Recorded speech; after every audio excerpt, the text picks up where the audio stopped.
Let's move on then and hear it out from none other than Padmaja Ruparal, the co-founder of the Indian Angel Network, who says that the outlook for 2024 is brighter for a young startup to raise money, and they're investing in tech, biotech, manufacturing tech, agri-tech, cybersecurity and more. Listen in as my colleague Sumita Karir caught up with her. You know, the last couple of years or 18-24 months has been very important even for startups, because what happened at the growth stage company is a big learning for young startups.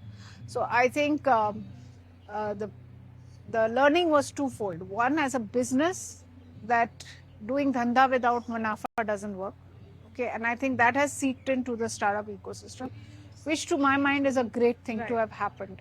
The second is from the investor perspective that FOMO doesn't work, right? So with these two, clearly there is a huge diligence. There's much more focus on the business parameters, etc. So I think if I take it from there, I think this is a good thing that has happened.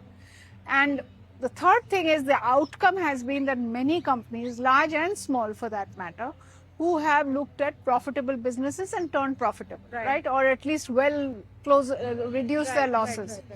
Now this is extremely good, and this makes it for very good, solid investment propositions. So with this whole thing happening, I think the outlook for 2024 suddenly becomes much more brighter for young startups to raise money. You know, we've started investing ourselves. We continuously invest from the Angel Group as IEN. We now have the IN Alpha Fund, 1,000 crore fund. We've started investing already, though we are still raising money. We've kept it open because there is investors who are keen. But the point is that there are clearly good companies which are really looking at the old-fashioned thesis of top line and bottom line. So I think that creates a very good outlook for this year. Right. That's number one. So you're trying to say that 2023 it was a dearth of funding, or investors were more wary of putting capital into companies, and companies have really sort of cleaned up their acts.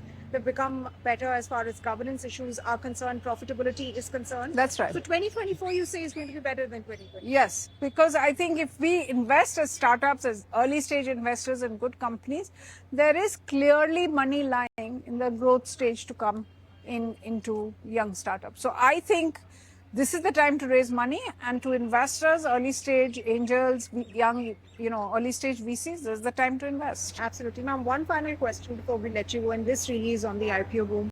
We saw one IPO boom in 2021. The valuations were really frothy, really, really high, and that had to be slashed. The valuations this time around, at least in 2023 and, moving into 2024, seem a bit fairly realistic. I mean, the IPO boom is also reflective of investor confidence, of the confidence that retail investors really have in the companies of today.